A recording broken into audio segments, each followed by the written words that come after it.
성도 여러분 안녕하십니까? 바이블 빌리버입니다. 오늘은 누가복음 10장 38절에서 42절을 본문으로 마르다 딜레마라고 하는 말씀 제목으로 제가 과거 설교했던 영상을 여러분과 함께 공유하도록 하겠습니다. 자, 먼저 말씀을 읽겠습니다. 우리말 성경입니다. 예수께서 제자들과 함께 길을 가다가 한 마을에 이르시니 마르다라 하는 여인이 예수를 집으로 모셨습니다. 마르다에게는 마리아라는 동생이 있었습니다. 그 동생은 주의 발 앞에 앉아 예수께서 하시는 말씀을 듣고 있었습니다. 그러나 마르다는 여러 가지 접대하는 일로 정신이 없었습니다. 그래서 마르다가 예수께 다가와 말했습니다. 주여, 제 동생이 저한테만 일을 떠맡겼는데 왜 신경도 안 쓰십니까? 저를 좀 거들어주라고 말씀해 주십시오. 주께서 대답하셨습니다. 마르다야, 마르다야, 너는 많은 일로 염려하며 정신이 없구나. 그러나 꼭 필요한 것은 한 가지뿐이다. 마리아는 좋은 것을 선택했으니 결코 빼앗기지 않을 것이다. 아멘. 자, 마르다 딜레마라고 하는 말씀 제목으로 많은 은혜 받으시기 바랍니다.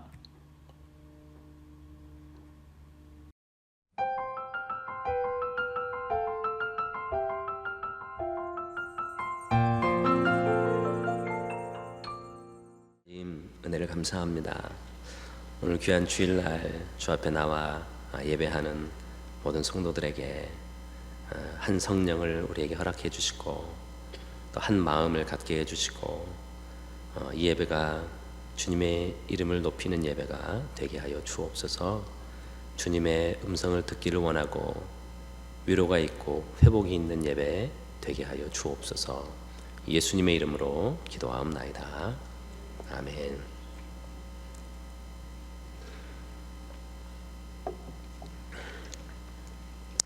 오늘은 마르다 딜레마라는 말씀 제목으로 함께 은혜를 나누겠습니다.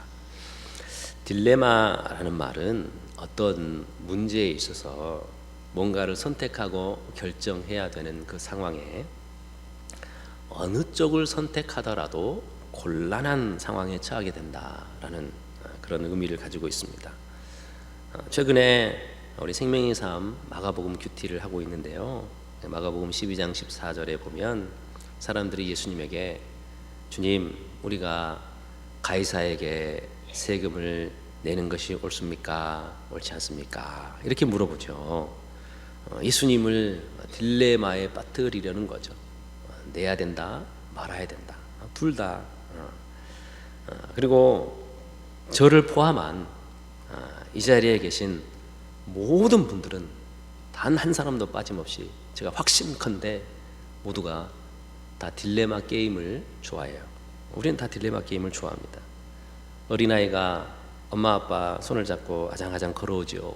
말귀를 좀 알아들어요. 어른들이 이렇게 물어봅니다. 엄마가 좋아? 아빠가 좋아? 이게 딜레마인 거예요. 딜레마인 거예요. 본문에 나오는 마르다와 마리아는 우리가 잘 아는 죽었다가 4일 만에 다시 살아난 나사로의 여동생들입니다. 38절에 보면 한 마을에 이르시니 라고 했는데 이 마을은 베다니입니다. 베다니는 예루살렘 남동쪽으로 한 4km 정도 되는 거리에 있습니다. 예루살렘과 가깝기 때문에 예수님은 종종 혹은 아주 자주 이 베다니에 많이 들르셨어요. 성경에 보면 이 베다니의 지명이 아주 많이 등장합니다. 베다니는 그런데 가난한 동네였어요. 이 베다니 할 때 앞에 베스라는 말은 집이라는 뜻이에요.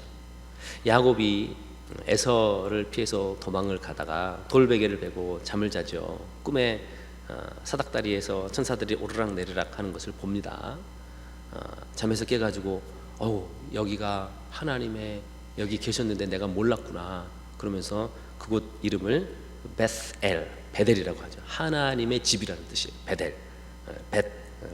이 베는 이 집이라는 뜻입니다. 그리고 단이라는 말은 가난하다는 뜻이에요. 그러니까 베다니 하면 그냥 가난한 사람들의 집 가난한 사람들이 사는 동네, 그 동네 이름 자체가 그런 동네예요. 그런데 예수님은 화려한 예루살렘보다 항상 이 베다니를 사랑하고 좋아했습니다. 예루살렘은 사역이 넘치는 곳이었어요. 예루살렘으로 갈 때는 항상 예수님의 마음이 비장했어요. 뭔가 굳은 의지와 결의와 결단을 가지고 갔습니다. 예수님에게 예루살렘은 어떤 곳이냐면, 여기는 내가 내 아버지의 집에 있어야 될 줄 모르십니까? 내 아버지의 집인 거예요. 그런데 우리 집에 들어가는데 마음이 불편한 겁니다.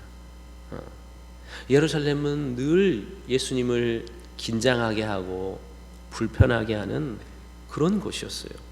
곳곳에 장사하는 사람들, 대제사장, 율법사들이 호시탐탐 예수님이 무슨 실수라도 저지르지 않나 예수님을 죽일 음모를 꾸미고 있는 그곳이 바로 예루살렘이었어요. 예수님에게 예루살렘은 그런 곳이었습니다. 그리고 예수님이 예루살렘에서 죽게 되는 것이죠. 하지만 하루의 일과를, 사역을 마치고 예수님은 가까운 예루살렘이 아니라 1시간을 더 걸어서 베다니에 오셔서 주무시고 안식을 취하시는 거예요. 예루살렘에 예수님이 묵을 만한 방이 없었을까요? 예수님 정도의 인기와 명성이라면 서로 모셔가려고 했지 않겠습니까? 그런데 예수님은 큰 호텔 같은 예루살렘이 아니라 베다니로 오셔서 쉼을 가지셨습니다. 왜? 베다니에는 예수님이 사랑하는 친구들이 있었기 때문에 그래요. 요한복음 11장 5절 시작. 예수께서는 마르다와 그녀의 자매와 나사로를 사랑하셨습니다. 사랑하는 친구가 있는 곳, 좋은 동역자가 있는 곳, 그곳에서 쉬고 싶으셨던 거예요. 여러분이 쉼을 얻는 곳은 어디입니까? 여러분 가정이 쉼과 안식이 있는 그런 가정이 되기를 주님의 이름으로 축원합니다. 또 저는 우리 교회가 지치고 힘든 그런 영혼들이 와서 편하게 쉴 수 있고 안식할 수 있는 그런 교회가 되기를 저는 바라요. 예루살렘처럼 화려한 교회가 되지 않아도 됩니다. 누구든지 우리 교회에 와서 편하게 들어올 수 있고 와서 치유를 경험하고 회복을 경험하고 돌아갈 수 있는 교회, 우리 밴쿠버 온누리 교회가 그런 교회가 되었으면 좋겠습니다. 오늘 본문은 마르다가 예수님 일행을 집으로 초대해서 음식을 대접합니다. 마르다는 좋은 마음으로 예수님 일행을 초대를 했고 기쁨과 행복한 마음으로 음식을 준비하기 시작했습니다. 마르다의 일의 시작은 이렇게 동기도 선하고 그 목적도 좋았습니다. 그런데 문제가 생겨요.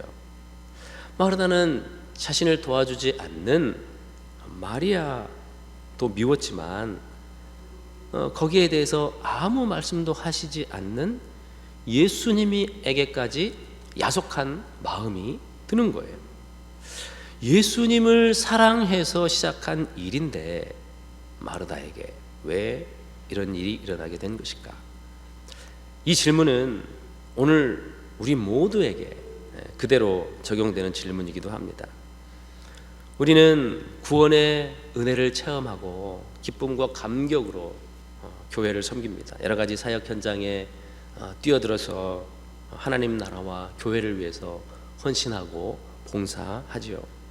그런데 어느 순간 기쁨과 감격으로 시작했던 사역들이 나에게 벗어버리고 싶은 짐으로 느껴질 때가 온다는 겁니다.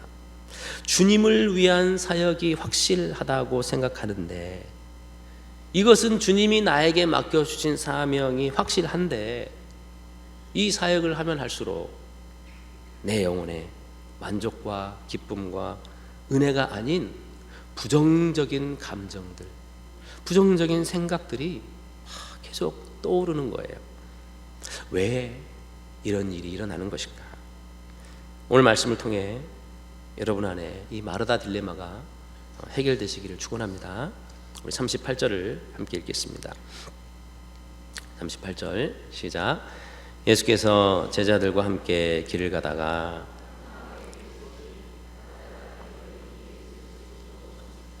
네, 38절에서 우리는 한 가지의 힌트를 얻을 수 있습니다. 예수님이 마르다네 집으로 간 것이 아니라 마르다가 예수님을 집으로 초청을 한 거예요. 즉 예수님 일행이 베다니를 지나실 때 마르다의 집에 갈 계획이 없었습니다. 그냥 예루살렘으로 가는 길에 그 지역을 지나가야 하기 때문에 지나고 있었던 거예요. 그런데 마르다가 어디서 어떻게 들었는지 예수님이 지나가신다는 소식을 듣고 버선발로 뛰어나가서 예수님을 집으로 모시고 온 겁니다.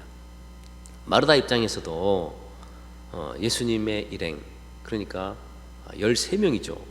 13명이 집에 오게 된 것은 계획되지 않은 갑작스런 일이었습니다. 그래서 갑작스런 손님을 맞이할 준비가 되어 있지 않았던 거예요. 여러분, 만약에 남편이 전화 한 통화도 없이 직원들을 12명을 더 데리고 왔다고 생각해 보십시오. 다 현관문을 박차고 들어오면서 여보 밥 차려. 예전에 이런 드라마를 제가 어렸을 때 많이 본 것 같아요. 밥 차려. 그래서 뭐 신혼 때 뭐 서로 뭐 신혼부부가 기선 제압한다고 이런 겁니다. 그 상황인 거예요. 마르다가 예수님을 집으로 초대한 것은 충동적인 것이었어요. 마르다는 예수님을 사랑하는 마음에 초대는 했지만 예수님을 맞이할 아무런 준비가 되어 있지 않았습니다. 우리가 사역이나 다른 일을 하려고 할 때 피해야 될 것은 충동적으로 하지 않아야 된다는 거예요. 갑자기 그것을 하면 사람들이 좋아했겠지. 일정이 없던 건데 갑자기 이걸 하면은 좋아할 거야. 막 일을 막 벌려 놓는 것이죠. 우리는 사역을 감당할 수 있을 만큼 충분히 준비해야 합니다. 그리고 준비하고 훈련해야 하는 거예요. 그리스도인들은 늘 자기 자신을 준비해야 합니다. 하나님이 사람을 쓰실 때는 충분한 준비 기간을 거치고 나서 사용을 하시죠. 여러분, 자기 자신을 준비하십시오. 그리고 부르심에 대비하십시오. 그리고 마지막으로 보내심에 순종하십시오. 준비하는 것은 자신을 말씀과 기도로 훈련하면서 신앙이 성장하고 성숙하는 것이고, 부르심에 대비하는 것은 믿음의 결단을 요구하는 거예요. 결정을 해야 됩니다.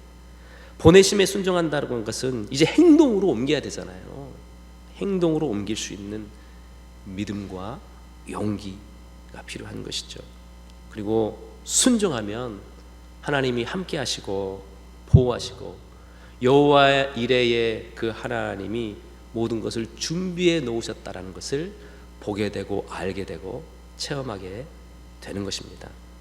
마르다가 예수님이 지나가신다는 말을 듣고 너무 기쁜 나머지 일단 집으로 초대를 하기를 했는데, 그때 이 마르다의 집안 형편은 어땠을까요? 마태복음 21장 17절과 18절을 함께 읽겠습니다. 17절 18절 17절 시작. 그리고 예수께서 그들을 떠나 성 밖 베다니에 가서 그날 밤을 지내셨습니다. 이른 아침 성으로 돌아오는 길에 예수께서는 시장하셨습니다. 자, 마태복음 21장 17, 18절 이게 무슨 상황이냐면 베다니에 가서 하룻밤 자고 아침에 나오는데 배가 고픈 거예요. 예수님이 가다가 보니까 저쪽에 무화과 나무가 하나 있구나. 잎이 무성한 무화과 나무를 보고 먹을 것이 없나 하고 갔더니 열매가 있는 거예요, 없는 거예요? 열매가 없더라. 그래서 그 무화과 나무를 저주하고 무화과 나무가 말라 죽었다. 이 이야기, 이 대목입니다. 근데 이 예수님이 베다니로 가서 그날 밤을 지내셨다고 했는데 이곳이 바로 마르다, 마리아, 나사로의 집이거나 아니면 나병 환자 시몬의 집입니다. 어느 집인지는 몰라요. 근데 나병 환자도 살고 있는 그런 동네인 거예요. 이 동네 자체가. 그런데 둘 다 경제적으로 여유가 있는 집이 아니었습니다. 그래서 예수님이 거기서 잠만 자고 아침 일찍 밥도 안 먹고 나오신 거예요. 여러분 생각해 보세요. 어느 집에 갔는데 나오신 거예요. 아침밥도 안 먹고 잠만 자고 집주인 이 삼남매한테 인사도 안 하고 도망치듯이 빠져나온 거예요. 13명이. 왜일까요? 마르다의 집은 예수님과 제자들을 먹일 만한 그런 경제적인 여유가 없는 집이었어요. 가난했어요. 마르다는 지금 예수님과 제자들을 접대할 만한 경제적인 형편이 못 되었습니다. 그런데 예수님이 지나가신다고 하니까 예수님을 모신다는 마음 하나만으로 일단 무조건 집으로 모셔온 겁니다. 아마도 예수님이 이 집이 경제적인 여유가 있는 집이었다면 예수님이 먼저 마르다네 집에 왔을 거예요. 예수님은 부자들과도 잘 어울렸는데 그럴 때는 너네 집에서 오늘 하룻밤 자자. 삭개오 같은 사람이 그런 사람이잖아요. 하룻밤 자자. 예수님이 하룻밤 자자는 것은 일단 뒤에 제자들 12명, 13명을 깔고 가는 거예요. 그런데 예수님이 베다니에 왔지만 그냥 지나가시려고 했어요. 왜? 그 집 형편을 잘 아니까.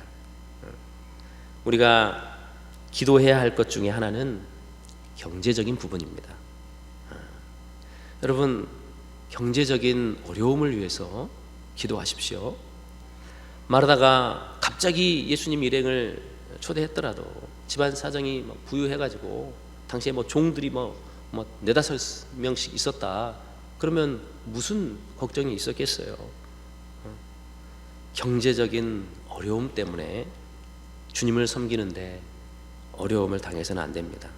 경제적인 어려움을 위해서 기도해야 되는 거예요. 일용할 양식을 위해서 기도하라. 너무 가난하면요, 기쁨으로 주의를 하기가 어렵습니다. 저도 교육전사 시절에 첫째가 태어났는데 너무 작은 사례비로 살아야 했습니다. 그때 당시 제가 우리 아내랑 제 기억으로 한 3개월 정도는 우리 두 사람이 대화를 하지 않았어요.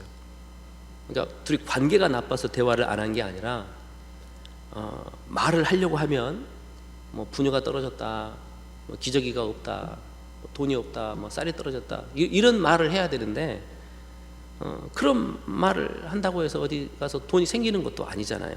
그러면 둘이 할 수 있는 일이 그냥 힘들어가지고 우는 것밖에 없는 거예요. 그래서 가난해서 울지 않기 위해서 서로 대화 없이 그냥 그렇게 묵묵하게 지냈던 기억이 납니다. 그렇게 사는 것이 그때 당시에 우리 부부가 버틸 수 있는 최선의 방법이었던 것 같아요. 사람은 너무 가난해도 죄를 짓게 되어 있습니다. 가난하면 죄의 유혹을 받아요. 가난하면 주님을 섬기기가 어렵습니다. 그래서 잠언 30장 8절 9절에 이렇게 말씀합니다. 허영과 거짓을 내게서 멀리하시고 내게 가난도 부도 허락하지 마시고 오직 내게 필요한 양식으로 나를 먹여주십시오.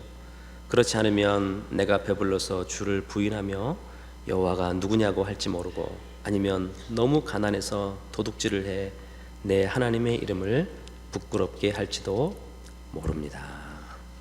우리가 가난하면 편법을 쓰게 돼 있잖아요. 하나님이 우리에게 경제적인 문제를 해결해 주시기 위해 약속해 주신 것이 있습니다. 그것이 바로 11조입니다. 말라기 3장 10절 우리 다 같이 한번 읽어보겠습니다. 시작. 창고에 11조 전체를 가져다 놓고 내 집에 먹을 것이 있게 하라. 이 일로 나를 시험해 내가 하늘 창문을 열고 너희가 쌓을 자리가 없도록 복을 쏟아붓지 않나 보라. 만군의 여호와께서 말씀하셨다. 아멘. 경제적인 축복을 위해서 기도하십시오. 주님을 섬기는 일에 이 복이 필요해요. 내 생계가 위태한데 교회에서 기쁨으로 섬기기 힘듭니다.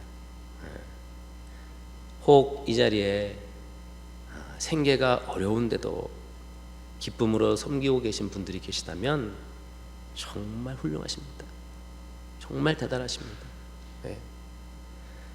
우리가 주의해야 될 것은 그 복을 나의 편안함과 나의 안락함을 위해서 구하기 때문에 문제가 되는 거예요. 혹 하나님이 그런 복을 많이 주셨다면 이 복을 어디로 흘려보내야 될지를 항상 하나님께 물으시기 바랍니다. 마르다는 아무런 준비 없이 예수님 일행을 초대했습니다. 그런데 거기에 경제적인 여유도 없었습니다. 일손이 부족해서 누군가 도와줘야 되는데 도와줄 사람이 여동생 마리아밖에 없는 거예요. 그런데 이 마리아가 예수님 발 앞에 자리를 딱 잡고 앉아가지고 꿈쩍도 하지 않는 거예요. 마리아가 언니를 도와주지 않는 못된 동생일까요?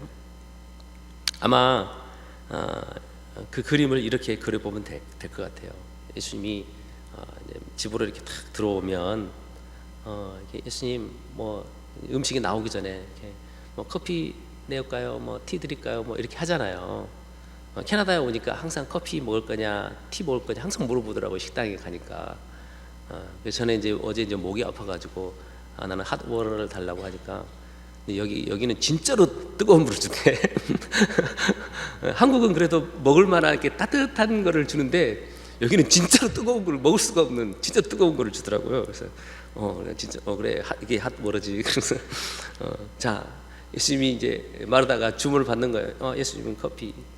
베드로 저도 커피 주세요. 야고보 저는 뭐 오렌지 주스요. 이렇게 받았습니다. 주문을 받으면서 이 마르다가 마리아 옆을 지나가면서 옆구리를 푹 쓰시죠.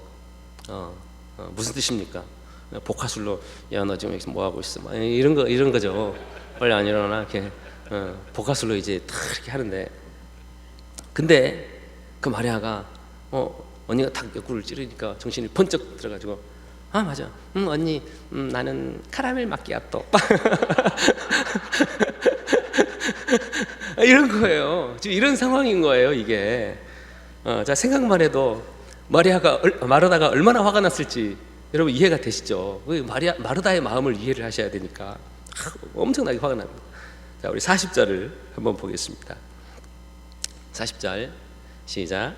그러나 마르다는 여러 가지 접대하는 일로 정신이 없었습니다. 그래서 마르다가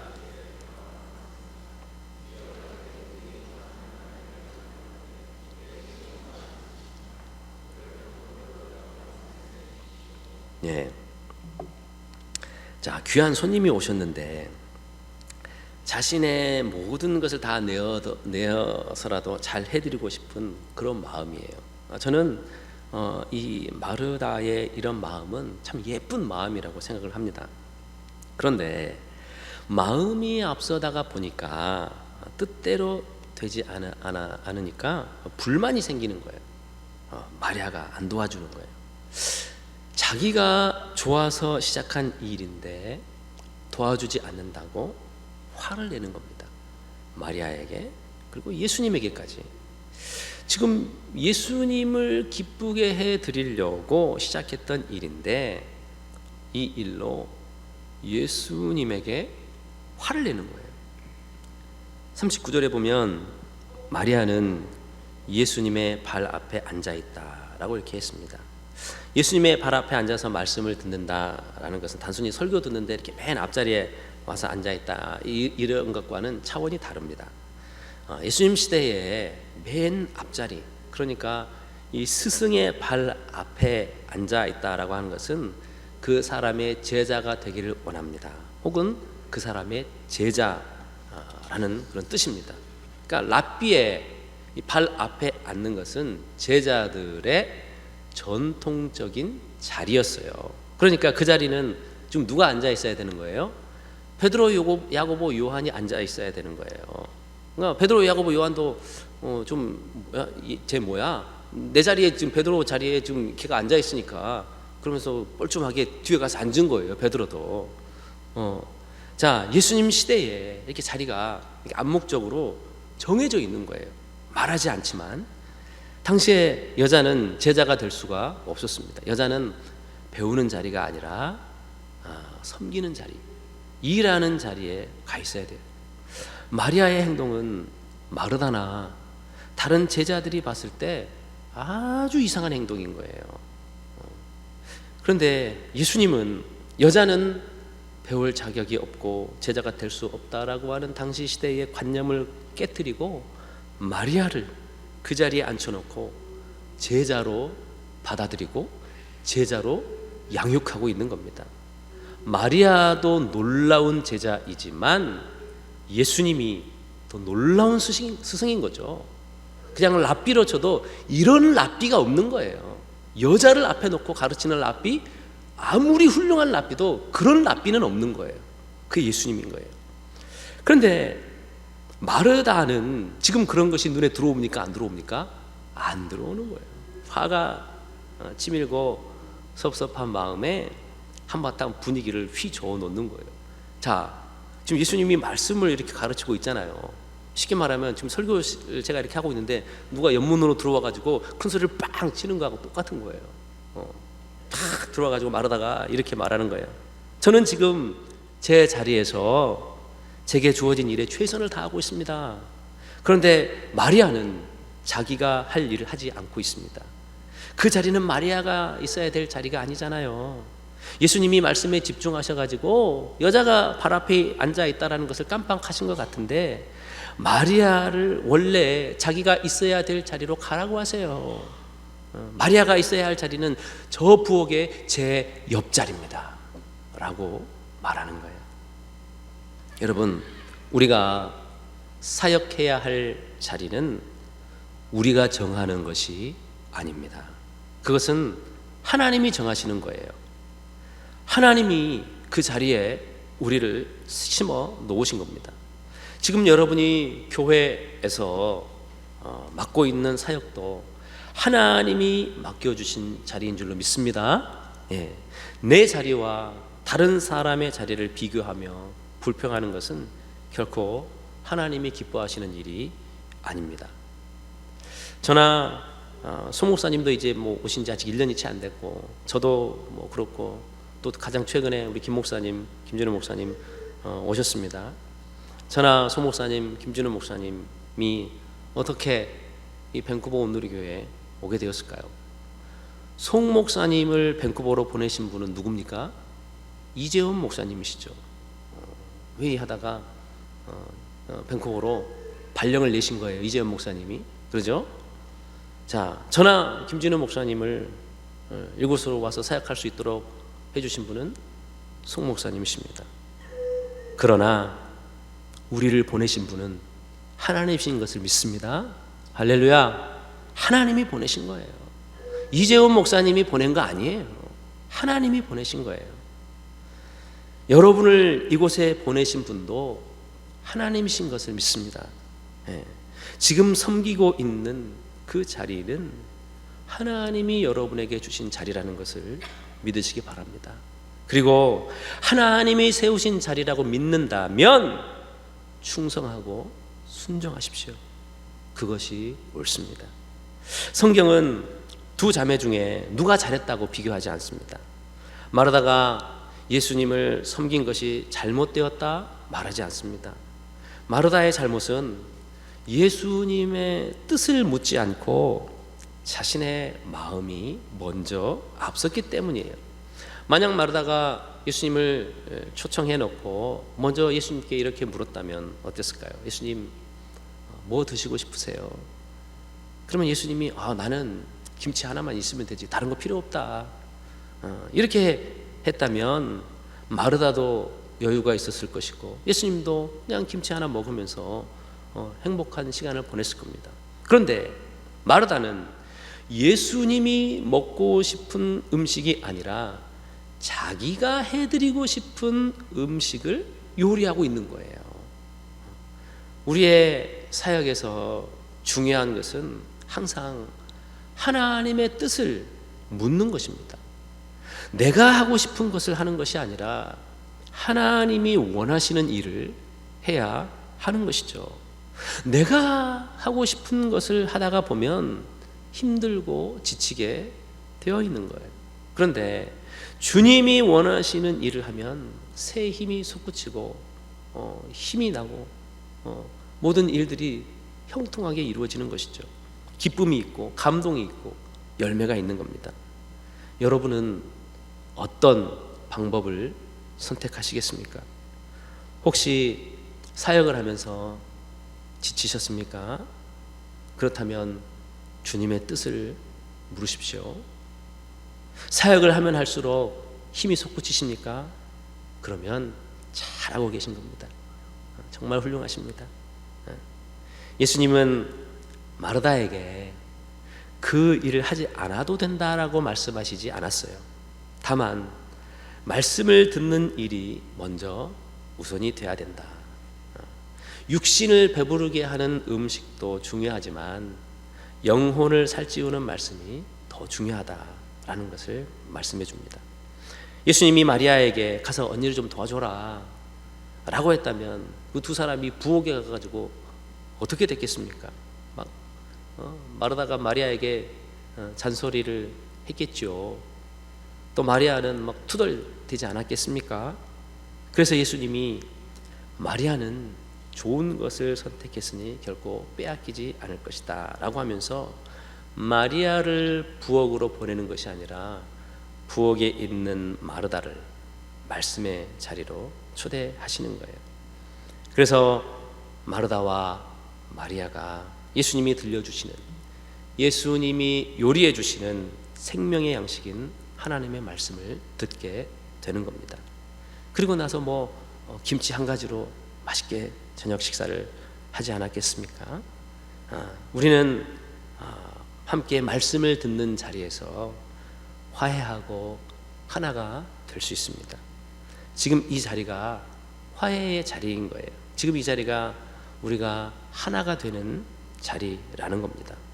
싸움, 갈등, 불평과 불만, 불행의 원인을 예수님으로, 하나님으로 지목하는 순간 우리의 인생이 어떻게 되겠습니까?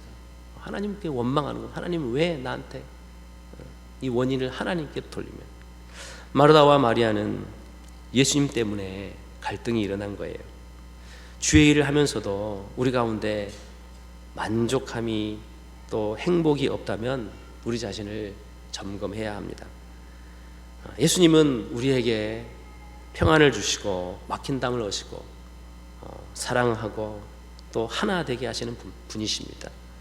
예수님이 항상 화해와 하나됨과 평안과 축복의 원인만 되기를 주님의 이름으로 축원합니다.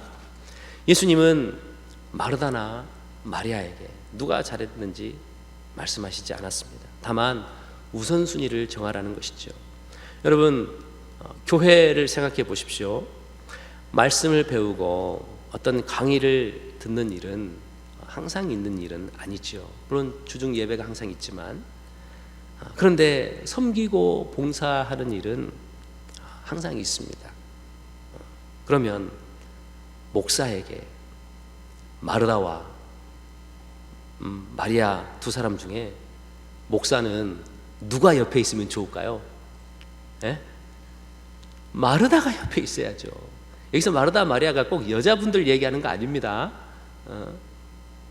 아까 요한복음 11장 5절에도 보면 11장 5절 다시 한번 띄워주실래요?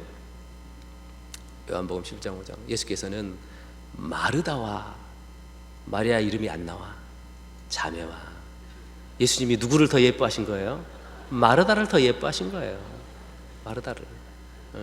그리고 성경에서도 요한복음에도 보면 마르다와 더 많은 대화를 나눕니다.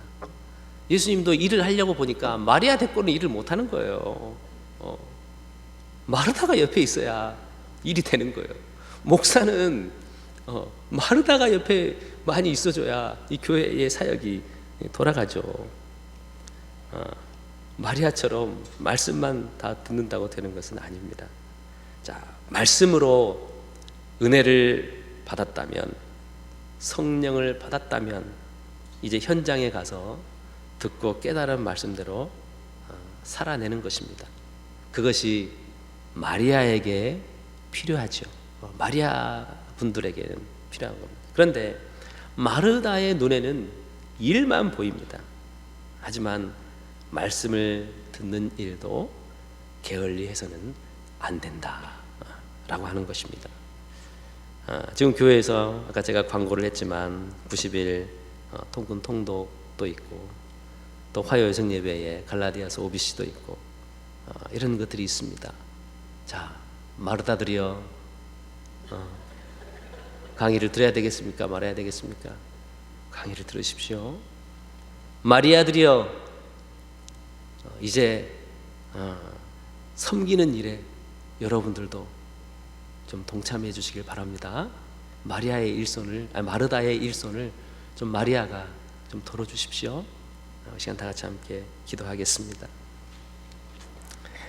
시간 기도할 때